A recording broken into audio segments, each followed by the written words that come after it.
কি হয়েছে এই চিংড়ি মাছটার? এই দেখো ডিম, এটাকে বলে চাপা।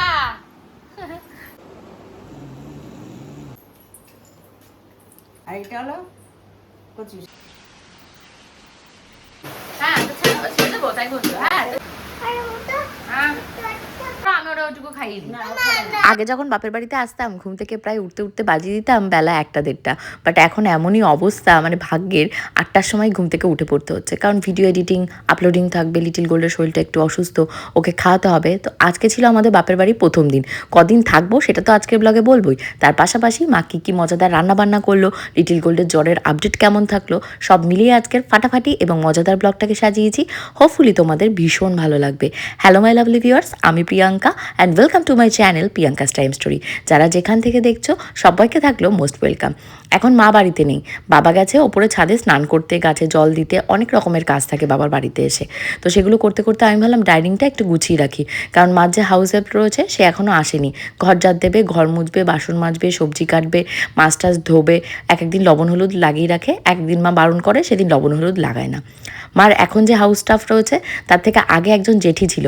তোমরা যারা আমার পুরনো ভিউয়ার্স তারা হয়তো জানো, লিটিল গোল্ড যখন হয়েছিল সেই জেঠি ছিল। সেই জেঠি আমার মেয়ে লিটিল গোল্ডকে ভীষণ ভালোবাসতো। লিটিল গোল্ড আজকে এখনও ঘুমাচ্ছে, যেহেতু জ্বর এসছে। ও হলো জ্বরের ওষুধগুলো খাচ্ছে, অ্যান্টি অ্যালার্জি ওষুধ খাচ্ছে, ঘুম একটু ভাব। তাই বললাম যত ঘুমাবে অসুস্থতার ভেতরে তত তাড়াতাড়ি সুস্থ হয়ে যাবে। বিশাল যে কোনো কিছু জ্বর হয়েছে বা বিশাল যে কিছু হয়েছে তা না, কিন্তু জ্বর হলে বাচ্চারা একটু ক্র্যাঙ্কি হয় না, এটা ওয়েদার চেঞ্জের সাথে সাথে সব বাচ্চাদেরই হয়। এদিক ওদিক করলে সবাই একটু অসুস্থ হয়। কিন্তু অনেক দিন হয়ে গেছে লিটিল গোল্ডকে আমি ডাক্তার দেখাই না। ভেবেছিলাম ডাক্তার দেখাতে যাব, ওর ওই স্ক্যাল্পে বললাম না ড্যান্ড্রফের মতন কি হয়েছে ওটা দেখানোর জন্য। তো ভেবেছি আজকালের ভেতর জ্বরটা যদি না কমে এই ওষুধগুলো খেয়ে তাহলে ডাক্তার একটা দেখিয়ে নেব। তো এখন যেহেতু বাপের বাড়িতে এসেছি, বিশেষ কদিন তো থাকবো না, ওই 2-1টা জামাই সাথে নিয়ে এসেছি। তো যে জামাটা পরে এসেছিলাম সেই জামাটা আবার ব্যাগে পুরে নিচ্ছি, নিয়ে গিয়ে কাছাকাছি করতে হবে। আর মার কাছে রেখে গেলে কী হবে, মা সমস্তটা ওয়াশিং মেশিনে দিয়ে দেবে। আর ওয়াশিং মেশিনে দিয়ে দিলে জামা কাপড় খুব তাড়াতাড়ি নষ্ট হয়ে যায়। বেডশিট, তুমি বেড কভার, তারপর পিলো কভার, তারপর অন্যান্য যেগুলো শক্ত গামছা টামছা টাওয়াল ফাওয়াল তুমি কাচো, জিন্সের প্যান্ট ট্যান্ট ঠিক আছে, বাট এইগুলো যেগুলো মানে সফট থাকে, ডেলিকেট থাকে, সেগুলো ওর ভেতরে দিলে খুব একটা ভালো মানে এফেক্টিভ হয় না, তাড়াতাড়ি ছিঁড়ে যায়, নষ্ট হয়ে যায়, এরকম একটা ব্যাপার। আর এখানে এসে তো লিটিল গোল্ড ধ্বংসলীলা চালাচ্ছে, যেটা যেখানে পাচ্ছে সেটা সেখানে ছুঁড়ে ফেলছে, যেটা যেমন পাচ্ছে ব্যবহার করছে। বোরোলিনটা ব্যবহার করেছে, ওর নাকি ঠোঁট ড্রাই হয়ে গেছে, তাই ওর ঠোঁটে বোরোলিন অ্যাপ্লাই করবে। কে বলেছে? দিদু বলেছে। ভালো কথা, অ্যাপ্লাই করে তার ঢাক্কানটা যে কোথায় হারিয়ে ফেলেছে জানি না। তো আমি তাই একটু গোছাচ্ছিলাম যে কী অনিষ্ট ফনিষ্ট করলো এখানে, সেগুলো একটু দেখে টেকে রাখি। আর যেহেতু সকাল অনেকটাই হয়ে গেছে, প্রায় এখন 9:30-10টার কাছাকাছি বাজে, তো আমি ভাবলাম আমি একটু ঠান্ডা গরম জল মিশিয়ে খাই, খেয়ে তারপর ব্রেকফাস্ট করব। মা ব্রেকফাস্টের জন্য দুধ থেকে শুরু করে নারকেল কুড়িয়ে রেখে দিয়ে গেছে, তারপর কর্নফ্লেক্স, মুড়ি, অনেক কিছু আনিয়ে রেখেছে। ভাবছিলাম হেয়ারটা চিপকু হয়ে গেছে, হেয়ারটা ওয়াশ করব। তারপর ভাবলাম না, আজকে আর হেয়ার ওয়াশ করবো না, আজকে ফ্রাইডে, আমি স্যাটারডে তাহলে সানডে নাগাদ হেয়ার ওয়াশ করব। আজকে আবার ভেবেছিলাম একটু আইব্রো করতে যাব পার্লারে, কারণ শুক্রবার করে ফ্রাইডে আইব্রোটো এখানে আসলে আমি করি। আমি আবার ল্যাভিশ লক ছাড়া অন্য কোনো জায়গা থেকে আইব্রো করি না, কারণ আইব্রোটা কী হয় বলো তো, একার হাতে করলে খুবই ভালো থাকে। এই আজকে এখানে, কালকে ওখানে, পরশু সেখানে করলে এদিক ওদিক হয়ে যায়। তো আমি বাড়ি থেকে এসেছি যখন, শ্বশুরবাড়ি থেকে, তখন আমার এই যে ফেস প্যাক যেটা গোলানো থাকে ওটা ফ্রিজের ভেতর গোলানো ছিল, আমি সাথে করে নিয়ে চলে এসেছি। ভেবেছি এখানে যে 2 দিন থাকবো সেই 2 দিন এটা ব্যবহার করবো, আবার যাওয়ার সময় নিয়ে গেলে হয়ে যাবে। আর নাহলে কী হয় বলো তো, 7 দিনের বেশি এটা যদি ফ্রিজে বেশি রাখা হয়, এটা একটা স্মেল ছাড়তে শুরু করে, যেহেতু টক দই থাকে এর ভেতরে। আর মানে বাইরে একবার বের করছি, গোলাচ্ছি, আবার ফ্রিজের ভেতরে রাখছি, একটু নষ্ট মতনও হয়ে যায়। লিটিল গোল্ড ঘুম থেকে উঠেছি এখনও, যদিও হাফ উঠেছে হাফ ওঠেনি। ওআরএস কোথায়? অসুস্থ মানুষ বলে ওআরএস। তাড়াতাড়ি চান করে নাও, দিদির সাথে ভিডিও বানাতে। হ্যাঁ ওই একটু কমেছে, খাওয়ার ওষুধ আর একটু বেশি খাওয়াতে হবে। একটু কমিয়েছে, গাঁটতে খুলে দে, গাতে খুলে একটু চান টান করিয়ে দেবো, করিয়ে না চান করানো যাবে না, গা তো মুখ তো ধোয়াতে হবে, ব্রাশ করেনি, কিছু করেনি। ওই তো মা এসে শুরু করে দিয়েছে যে আমার নেগলিজেন্সির জন্য বাচ্চাটা অসুস্থ হয়েছে, এ হয়েছে ও হয়েছে। তারপর মা বলছে স্নান টান করাতে না, তাই আমি বললাম ঠিক আছে স্নান করাবো না। সকালবেলা অন্যান্য দিন ওই বাড়িতে থাকলে যেমন টাইম টু টাইম খাওয়া দাওয়া, তো মায়ের এখানে বা কোথাও ঘুরতে টুরতে গেলে একটু তো এদিক ওদিক হবেই। তো লিটিল গোল্ডকে আমি সেরিগ্রো সকালবেলা এখনও খাওয়াতে পারিনি, ও জ্বরের ওষুধ খাবে বলে তা মা বললো, মা গুলে নিয়ে আসছে সেরিগ্রো, আর তার সাথে হলো দুধ দিয়ে ফুটিয়ে নিয়ে আসছে। আর আমি বললাম দুপুরবেলা তাহলে আজকে আর খিচুড়ি রান্না করতে হবে না, যেহেতু শরীরটা খারাপ। খিচুড়ি এখানে আমি বকাঝকা দিয়ে খাওয়াতেও পারবো না, আমি ওই লিটিল গোলকে বকতে গেলে উল্টে মায়ের কাছে বকা খেয়ে যাব। তার থেকে থাক, সাদা ভাত গরম গরম ঘি দিয়ে এই দিয়ে চটকে চটকে খাওয়ালেই হবে।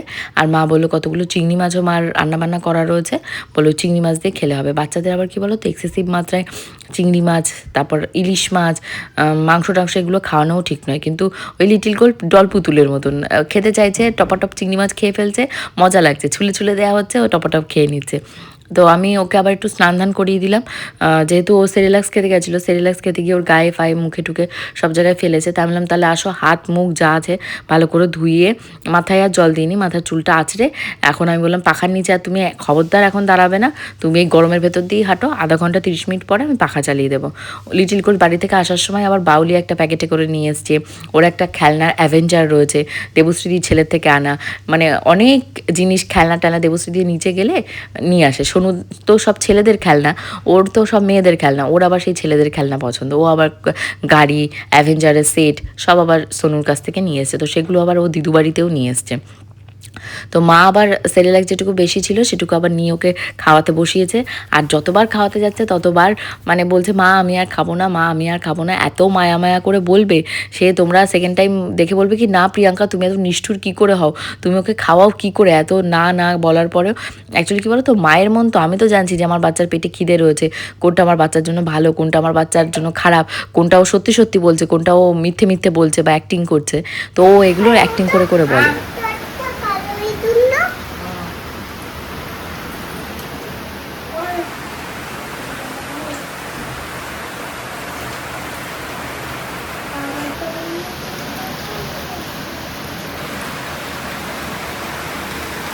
কোথা থেকে জানি না ঘন কালো অন্ধকার মেঘ ঢেকে গেল, সেই গর্জন হচ্ছে।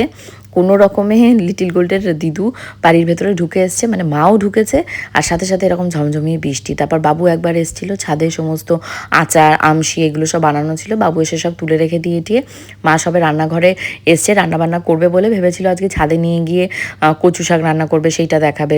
তারপর সরকাতলা রান্না করবে, মা অনেকদিন ধরে বলছে সরকাতলা রান্না করে দেখাবে, সরকাতলা রান্না করে দেখাবে, একটা নতুন রেসিপি আমার দিদার কাছ থেকে মনে হয় শুনেছে।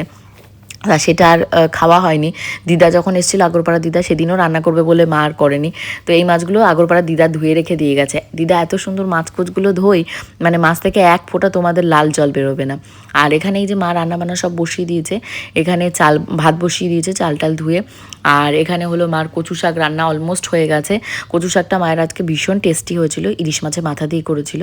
ফার্স্টে মা বলছিল যে ছোলা এগুলো দিয়ে করবে, তাহলে ছোলা দিয়ে তো শনিবার করতেই পারবে তুমি, আর আজকে তাহলে ইলিশ মাছের মাথা দিয়ে করো। ইলিশ মাছের মাথা তেল টেল যা ছিল সেটা দিয়ে কচু শাক করেছিল। আর কালকেও যেহেতু শনিবার রয়েছে, তো কালকেও বলেছে কচু শাক করবে, হাফটা সিদ্ধ করে রেখে দিয়েছে, কালকে মটর টটর দিয়ে করবে। তো মা যখন রান্নাঘরে থাকে না, বাপের বাড়িতে থাকলে আমি মায়ের পেছন পেছন ঘুরি যে কী রান্না হলো, কত দূর রান্না হলো, কোনটা দিয়ে কী রান্না করলো। কারণ আমি কচু শাক রান্না করি সেটা এক রকমের টেস্ট হয়, কারণ আমি এর ভেতরে জিরের গুঁড়ো, তারপর রসুন বাটা, এই বাটা ও বাটা এগুলো দিই। বাট মা কিচ্ছু দেয় না, সিম্পলভাবে রান্না করে, কিন্তু ভীষণ টেস্টি হয় আর ভালো আঠালো হয়। তো মা সেটা বললো কচু শাক যত পরিমাণে বেশি সিদ্ধ করা যাবে তত ভালো আঠালো হবে আর গলে গলে যাবে। চিবড়া চিবড়া কচু যদি ডান্ডি ডান্ডি থাকে ওটা খেতে ফ্যাসফেসে লাগে, আর অনেকক্ষণ ধরে মানে জাল দিয়ে সাঁতলে সাঁতলে এরকম ঘন করতে হয়। আর আজকে মাকে রিকোয়েস্ট করেছিলাম আমার জন্য নারকেল ছুলে রেখে দিতে, তো নারকেল কুড়িয়ে রেখেছে, চিনি দিয়ে মুড়ি দিয়ে খেয়েছি, অনেক দিন ধরে খেতে ইচ্ছা হচ্ছিল। আর এখানে ফাইনালি মায়ের সমস্ত রান্নাবান্না হয়ে গেছে, আর লিটিল গোল্ড দিদুকে বলে বলে দিচ্ছে কী কী রান্নাবান্না করেছে। তো এখন ভাত গুছিয়ে নিচ্ছি, আর এখন আমি একটু গন্ধরাজ লেবু কেটে নিচ্ছি বাবুর, মার আর আমার জন্য 1 খণ্ড করে। কচু শাক দিয়ে গন্ধরাজ লেবু দিয়ে খেতে খুবই ভালো লাগে, আর যেহেতু এখন একটু গরমকাল গন্ধরাজ লেবুর গন্ধটা তো ভীষণই ভালো লাগে। আর তোমাদের অনেক অনেক থ্যাংক ইউ, আমি যে গন্ধরাজ চিকেন রান্না করেছিলাম তোমাদের সবার খুব ভালো লেগেছে, তোমরা অনেকেই বলেছো বাড়িতে ট্রাই করে খাবো, অবশ্যই আমাকে জানিও কেমন হয় খেতে। আর এখানে মা আমের টক, আমের চাটনি, তারপর ভাত, কচু শাক, তারপর তার সাথে আজকে চিংড়ি মাছ ছিল, তার সাথে কাতলা মাছ ছিল, আর কিছুটা চিকেন ছিল। তো মা আজকে এই রান্নাবান্না করেছে। আর দুপুরবেলা মা আজকে আমাদের সাথেই খেতে বসে গেছে একসাথে নিচে। মা যেহেতু কোমরে ব্যথা, মা বুঝেছো নিচু হয়ে বসতে পারে না। অনেক যখন আমার ধরো প্রেগনেন্সির সময়, তখন চেন্নাই না ভেলোর থেকে গিয়ে মার ওই কোমরে অপারেশন করে ডাক্তার বলে দিয়েছে একদমই নিচু হয়ে বসতে না, বসলেও একটা টুল নিয়ে বসতে। কিন্তু লিটিল গোলকে করা চিংড়ি মাছ দিয়ে ভাত খাওয়াবে নিজের হাতে, ওর জন্য আবার নিচু হয়ে জাবড়ে বসেছে। তো এই দেখো খাওয়া, এই দেখো ডিম, এটাকে বলে এই যে আবার আমায় কমেন্ট করে বলবে তুমি কিচ্ছু চেনো না, ডিম চেনো না, ওটা চিংড়ি মাছের মাথা না, মাথার কি হয়, মাথার নোংরা। এটা নোংরা নয় বন্ধুরা, এই যে দেখো আমি যে ডিম বলেছি এটা ভুল বলিনি, এই দেখো এই যে জমাট বেঁধে যায় চিংড়ি মাছের ঘিলুটা, ওটাকেই আমি ডিম বলেছি, এটা ঘিলুই জমাট বেঁধে যায় আর কি। এটা